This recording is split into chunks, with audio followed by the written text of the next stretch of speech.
ሰላም ጤና ይስጥልን የጣና ቲቪ ተከታታይ ቤተሰቦቻችን፣ እነሆ የሰዓቱን የጣቢያችን ዜና መረጃና ዜና ትንታኔዎችን ይዘንላችሁ ቀርበናል። አክብሮታዊ ግብዣችንን እያስቀደምን በቅድሚያም አበይቶችን አቀርብላችኋለን።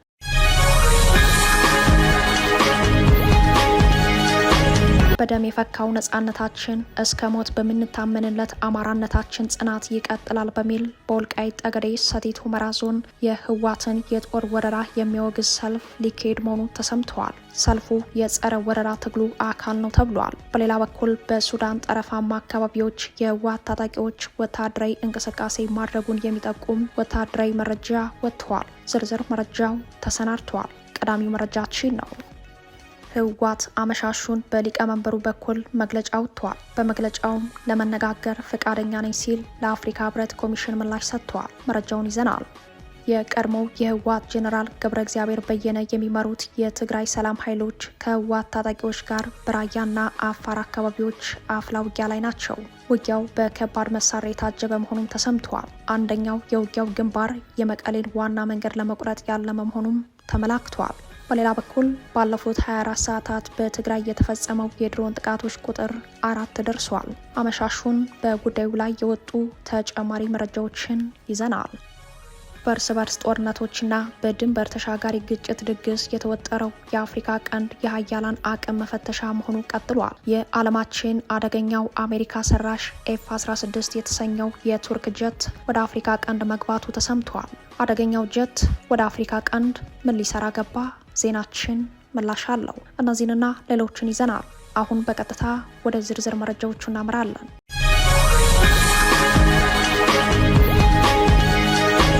በደም የፈካው ነጻነታችን እስከ ሞት በምንታመንለት አማራነታችን ጽናት ይቀጥላል በሚል በወልቃይት ጠገዴ ሰቲት ሁመራ ዞን የህወሓትን የጦር ወረራ የሚያወግዝ ሰልፍ ሊካሄድ እንደሆነ ተሰማ።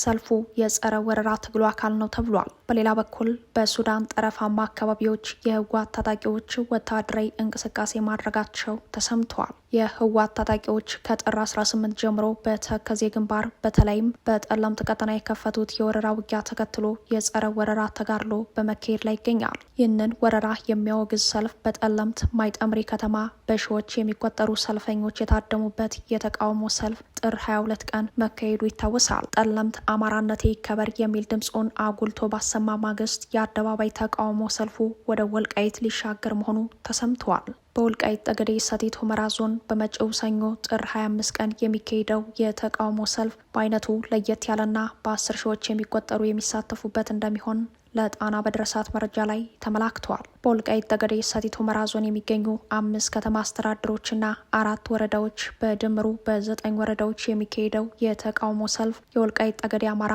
በደም የፈካው ነጻነታችን እስከ ሞት በምንታመንለት አማራነታችን ጽናት ይቀጥላል በሚል መርህ የሚካሄድ መሆኑ ነው የተጠቆመው። በጉዳዩ ላይ ያነጋገርናቸው የወልቃይት ጠገዴ የአማራ ማንነት አስመላሽ ኮሚቴ አባልና አመራር የወልቃይት ጠገዴ ሕዝብ በእጁ የገባውን ነጻነት አሳልፎ አይሰጥም፣ በእጃችን የገባውን ነጻነት አሳልፈን ሰጠን ማለት የሀገር ባለቤትነታችንን አሳልፈን እንደሰጠን ይቆጠራል። ይህ ደግሞ የማይታሰብ ነው ሲሉ ለጣቢያችን ዘጋቢ አስረድተዋል። ሌላኛው የኮሚቴ አባል በበኩላቸው ከቅኝ ግዛት በከፋ ጭቆናና የጅምላ ፍጅት 40 የስቃይ ዓመታትን ያሳለፈውን ህዝባችንን በወረራ አሳልፈን አንሰጥም። ይህ ሰልፍ የጸረ ወረራ ትግሉ አካል ነው ብለዋል። አክለውም በእጃችን የገባው ነጻነት ዋጋ ተከፍሎበታል። የአማራ ህዝብ የትግል አደራ አለብን። የሰማዕታቱን የትግል አደራ አሳልፈን አንሰጥም ሲሉ በቀጣይ ሰኞ የሚካሄደውን ህዝባዊ የተቃውሞ ሰልፍ ዓላማ አስረድተዋል። የኮሚቴው አባልና አመራር አክለው የትውልድና የታሪክ ጥያቄያችንን ለመቀልበስ የሚደረጉ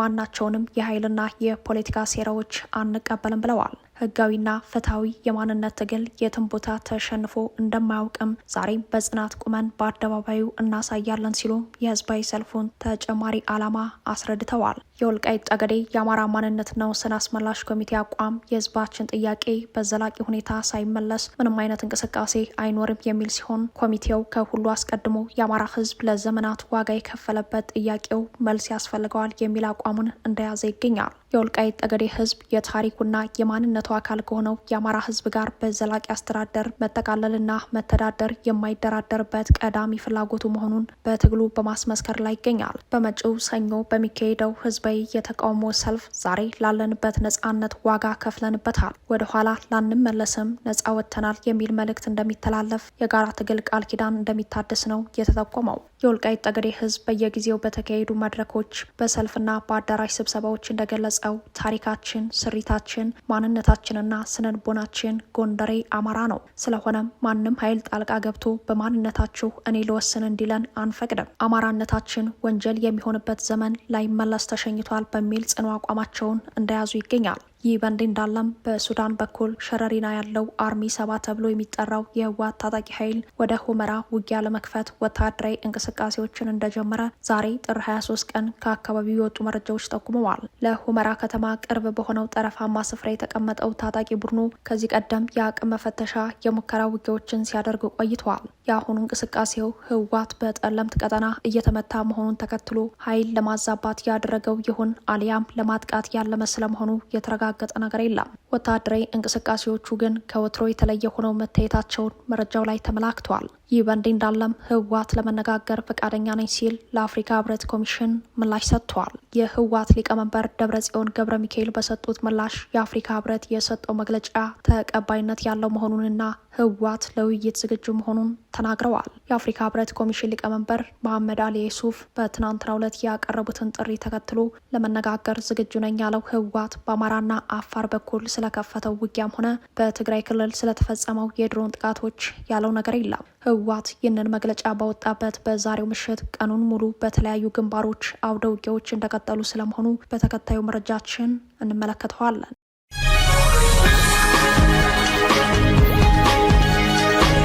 ከመቀሌ መሆኒ ዋና መንገድን ለመቁረጥ ያለመ ውጊያ በመካሄድ ላይ መሆኑ ተሰማ። የቀድሞው የህወሓት ጄኔራል ገብረ እግዚአብሔር በየነ የሚመሩት የትግራይ ሰላም ኃይሎች ከህወሓት ታጣቂዎች ጋር በራያና አፋር አካባቢዎች አፍላ ውጊያ ላይ ናቸው። ውጊያው በከባድ መሳሪያ የታጀበ መሆኑም ተሰምተዋል። አንደኛው የውጊያው ግንባር የመቀሌን መንገድ ለመቁረጥ ያለመ መሆኑም ተመላክተዋል። ከህወሓት ታጣቂዎች ተለይተው በአፋር ነጻ መሬት ፈጥረው የቆዩት የትግራይ ሰላም ኃይሎች ከዚህ ቀደም ከህወሓት ታጣቂዎች ጋር ካደረጓቸው ውጊያዎች በመጠንና በአይነት የተለየ አፍላ ውጊያ ላይ መሆናቸው ተሰምተዋል። በተለይም በአፋር በራያና በደቡብ ምስራቅ የትግራይ አካባቢዎች ውጊያዎች እንደቀጠሉ መሆናቸውን የጠቆሙት ምንጮች ራሱን የትግራይ ሰላም ኃይሎች ብሎ የሚጠራው ተፋላሚ ኃይሉ ከብልጽግና ሰራዊት የሎጂስቲክ ድጋፍ የሚደረግላት ቢሆንም የአሁኑን ውጊያ ራሱን ችሎ የሚዋጋባቸው ግንባሮች እንዳሉ ነው የተጠቆመው። በራያ አካባቢዎች ሰፍሮ የነበረው የብልጽግና ሰራዊት ያላንዳች ውጊያ አካባቢውን ለቆ እንዲወጣ ከተደረገ በኋላ ህወሓት በፍጥነት ቦታዎችን ቢቆጣጠርም የትግራይ ሰላም ኃይሎች ቦታዎቹን ለመያዝ ውጊያ መክፈታቸውን ለጣና በደረሳት መረጃ ተመላክቷል። ከትናንት ጥር 22 ቀን ጀምሮ ሁለቱ ትግረኛ ቋንቋ ተናጋሪ ኃይሎች በአማራ መሬት ፍልሚያ ላይ መሆናቸውን የጠቆሙት የአካባቢው ምንጮች ውጊያው የትግራይ ቀውስ አውራጃዊ ቅርጽ ይዞ ወደ ብረት ትግል ለማምራቱ ትልቁ ማሳያ ነው ብለዋል። ከትግራይ ሰላም ኃይሎች ጋር ተያይዞ ስማቸው በተደጋጋሚ የሚነሳው የጠቅላይ ሚኒስተሩ አማካሪ አቶ ጌታቸው ረዳና ሌተናል ጄኔራል ጻድቃን ከዚህ የውጊያ ሂደት ጀርባ እጃቸው አለበት የሚሉም አልጠፉም። በራያ መሆኒ ወደ አፋር መጋሌ ቶንሳ ቀጠና በከባድ መሳሪያ የታገዘ ውጊያ መካሄዱን የጠቆሙት ምንጮች በዚህ ቀጠና የሚካሄደው ውጊያ ዋና ማዘዣው ራያ ጨርጭር እንደሆነ ገልጸዋል። በሌላ በኩል የትግራይ ሰላም ኃይሎች የመቀሌ መሆኒ መንገድ ለመቆጣጠር ያለመ ውጊያ እንደከፈቱ ተሰምተዋል። ከመሆኒ ከተማ በ15 ኪሎ ሜትር ርቀት ላይ የምትገኘው ገረባጎ የተሰኘች ቦታ በትግራይ ሰላም ኃይሎች እጅ መግባቷን የገለጹት የመረጃው ምንጮች ቦታዋ በወታደራዊ ግምገማ ቁልፍ መሆኗን አስረድተዋል። የህወሓት ኃይሎች ጥር 20 ቀን 2018 የትግራይ ሰላም ኃይሎች ላይ በደቡብ ምስራቅ ዞን ወጅራት ቶንሳ በተባለ አካባቢ አርሚ 44 በማሰለፍ የከፈቱት ጥቃት ወደፊት መቀጠል ባለመቻሉ አዲስ የውጊያ ግንባር መከፈቱን የተሰማው። ጥቃቱን ተከትሎ ምላሽ የሰጡት የሰላም ኃይሎች ገረባጎ የምትባለውን አነስተኛ ከተማ ሌሊቱን ተቆጣጥረው ማደራቸው ቀጣዩን ውጊያ የመቀሌ መሆኒ መንገድ መቁረጥ ያለመ እንደሆነ ነው በመረጃው ላይ የተመላከተው። ከዚህ ቀደም የህወሓቱ ሊቀመንበር ደብረጽዮን ገብረ ሚካኤልና የትግራይ ጊዜ አስተዳደር ፕሬዚዳንቱ ጄኔራል ታደሰ ወረደ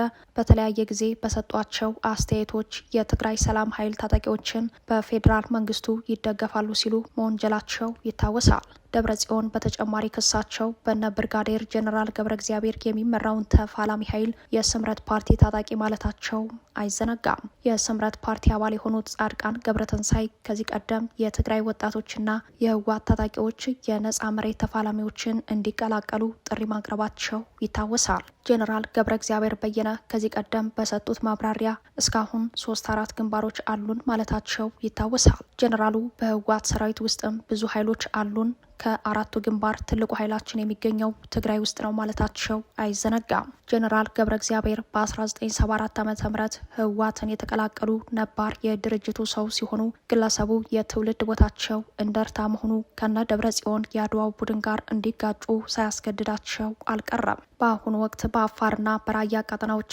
ውጊያ ላይ ያለውን የትግራይ ሰላም ኃይሎች የተሰኘውን ታጣቂ ቡድኑን የሚመሩት አብዛኞቹ ወታደራዊ አመራሮች የማይጨው፣ ዋጅራት፣ ሰባ እንደርታ፣ ተንቤን የመሳሰሉ አካባቢዎች የወጡ የቀድሞው የህወሓት ወታደራዊ መሪዎች የነበሩ ስለመሆናቸው መረጃዎች ያሳያሉ።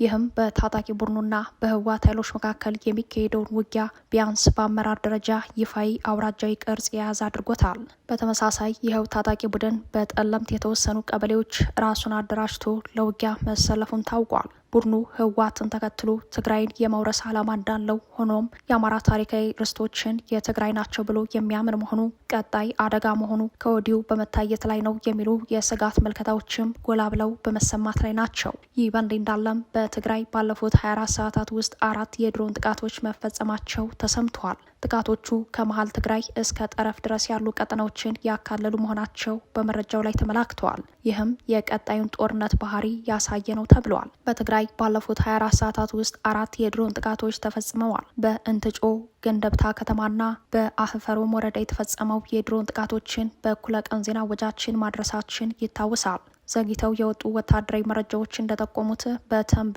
የድሮን ጥቃቶች መፈጸማቸውን ነው። ሁሉም የድሮን ጥቃቶች በሌሊት የተፈጸሙ መሆናቸው ነው በመረጃው ላይ የተመላከተው። ከዚሁ የድሮን ጥቃት ጋር በተያያዘ በሀውዜን ከተማ ተፈጽሟል የተባለው የድሮን ጥቃት መረጃው ሐሰት ስለመሆኑ የሀውዜን ከተማ አስተዳደር ይታወቅልኝ ብለዋል። ጥር 22 ለጥር 23 ከሌሊቱ 9 ሰዓት ተኩልና 10 ሰዓት መካከል 2 አይሱዚ የጭነት ተሽከርካሪዎች የድሮን ጥቃት የተፈጸመባቸው በእንትጮ ሲሆን በተመሳሳይ ሰዓት ገንዴብታና በእንዳ ማርያም ሸዊቶ ተሽከርካሪዎች ላይ ጥቃት ተፈጽመዋል። ሌላኛው የድሮን ጥቃቶች የተፈጸመበት የትግራይ አካባቢ ተንቤን ሲሆን ይህ ቀጠና ህወሓት ከዚህ ቀደም የተቀበሩ መሳሪያዎችን ቆፍሮ እንዳወጣበት ይታወሳል። በተንቤን አካባቢዎች የተፈጸሙ የድሮን ጥቃቶች ኢላማቸው የህወሓት የጦር መሳሪያ ማከማቻዎች ሳይሆኑ እንዳልቀረ የተጠቆመ ቢሆንም ጥቃቶቹ ከመፈጸማቸው ውጪ ኢላማዎቹና የጉዳት ዝርዝር መጠኑን ማወቅ አልተቻለም። በ24 ሰዓታት ውስጥ 4 የድሮን ጥቃቶችን ያስተናገደው የትግራይ ክልል በጉዳዩ ላይ የሰጠው መግለጫም ሆነ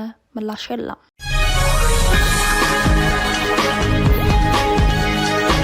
የዓለማችን አደገኛው አሜሪካ ሰራሽ ኤፍ-16 የተሰኘው የቱርክ ጀት ወደ አፍሪካ ቀንድ መግባቱ ተሰምተዋል። በዓለማችን ዘመናዊ ጦርነቶች ውስጥ ቀዳሚ ሚናና አቅም ያለው ከመሆኑ ጋር ተያይዞ ከስለላ እስከ ውጊያ ብዙ ሀገራት ሊጨብጡት የሚሹት አደገኛ ጀት ወደ አፍሪካ ቀንድ ገብተዋል። ጀቱ ኤፍ-16 የተሰኘ አሜሪካ ሰራሽ ሲሆን ከሰሞኑ ቱርክ ይህንኑ አደገኛ ጀት ወደ ሶማሊያ ማሰማራቷ እውን ሆኗል። በጉዳዩ ላይ ሂራን የተሰኘው ሚዲያ እንደዘገበው ቱርክ በሶማሊያ ያላትን የነዳጅ ማውጣት ስምምነትና የትግበራ ደህንነት ለማስጠበቅና ከሶማሊያ ጋር የገባቸውን የመከላከያ ጥበቃ ለማጠናከር ሲባል ጀቱን ወደ ቀጠናው አስገብታለች። ኤፍ-16 ጀቱ ወደ ሶማሊያ የመጣው በሳምንቱ ረቡዕ ዕለት መሆኑ ታውቋል። ጀቱ አንካራ ለሶማሊያ ብሔራዊ ጦር የምታደርገው ድጋፍ አካል ሆኖ ታይተዋል። ቱርክ እንደ ራዳር ጭምር የሚያገለግለውን ዘመናዊ ጀት ወደ ሶማሊያ የላከችው በሶማሊያ የባህር ጠረፍ የነዳጅ ማውጣት ስራዋን ከመጀመሯ ከአንድ ወር በፊት ነው። የጀቱ ወደ ሶማሊያ መምጣት አንካራ ሞቃዲሾን ከፍተኛ የወታደራዊና ኢኮኖሚያዊ አጋር አድርጋ እንደምትመለከትም ያሳያል። በጉዳዩ ላይ ሚድል ኢስት አይ የሳተላይት ምስሎችን ዋቢ በማድረግ ለኤፍ-16 የጦር ጀት የሚሆኑ መከለያዎች በኤርፖርቱ መገንባታቸውን በዘገባው አመላክተዋል። ኦፕን ሶርስ ፍላይ ዳታ መረጃ ደግሞ ባለፉት 10 ቀናት የቱርክ ጦር ወታደራዊ ቁሶችን ወደ ኤርፖርቱ በብዛት ሲያመላለስ መቆየቱን አሳይተዋል። ከኤፍ-16 የጦር ጀት በተጨማሪ አንካራ ቤራክተር ቲቢቱ የሚሰኙ ድሮንና አክኒክ የሚሰኘውን ወደ ጦር ጀት የተጠጋ ድሮን በሶማሊያ ማሰማራቷ መዘገቡ ይታወሳል። ሶማሊያ በሰሜናዊ ሞቃዲሾ የሳተላይትና ሚሳኤል ማስወንጨፊያ ተቋም ግንባታም እያከናወነች ነው።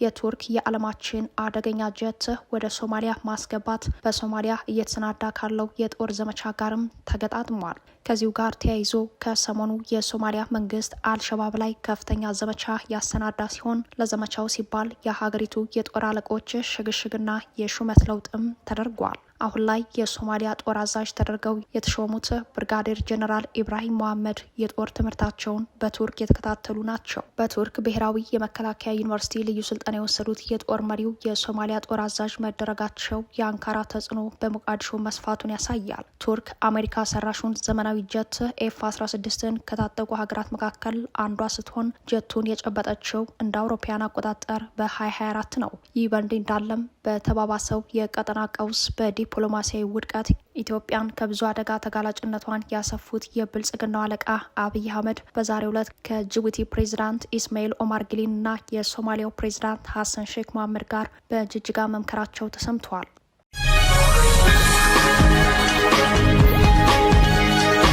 በመጨረሻም የብልጽግናው አገዛዝ የኢትዮጵያን ዕዳ ማብዛቱን ቀጥሏል። በወቅቱ ካልተከፈሉ የዕዳ ክፍያና ከተጨማሪ ከፍተኛ ብድር ጋር የተያያዙ ጉዳዮች ተወሳስበዋል። ዋና አበዳሪ ሀገራትም ስምምነቱን ውድቅ አድርገዋል። አበዳሪ ሀገራት የብልጽግናውን አገዛዝ የዩሮ ቦንድ ስምምነት ውድቅ ማድረጋቸው ተሰምተዋል። ብልጽግና ከግል የቦንድ ባለቤቶች ጋር የደረሰው ስምምነት በዋና አበዳሪ ሀገራት ቻይናና ፈረንሳይ የሚመሩት የሁለትዮሽ አበዳሪዎች ኮሚቴ ስምምነቱን ከመረመረ በኋላ ውድቅ አድርጓል።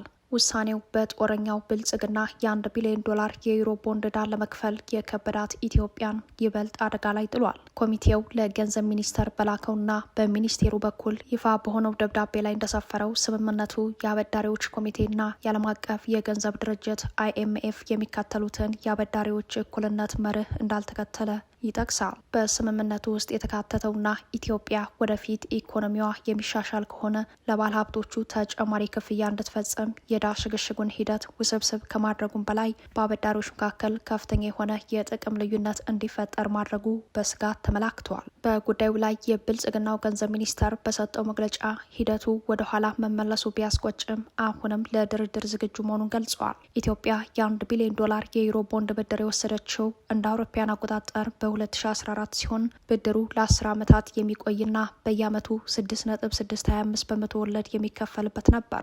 ከ27 ቀናት በፊት ተደርሶ የነበረው ስምምነት ኢትዮጵያ መክፈል ከሚገባት ዕዳ 15 በመቶ ቅነሳ እንዲደረግላት ያስቀመጠ ነበር። ይህ ማለት ለ1 ቢሊዮን ቦንድ ሀገሪቱ 850 ሚሊዮን ዶላር እንድትከፍል ነው። ኢትዮጵያ ዕዳዋን መክፈል ያለባት የመጨረሻው ቀነ ገደብ በ2029 እንዲሆን ስምምነት ላይ ተደርሶ እንደነበረም በመረጃው ላይ ተመላክቷል።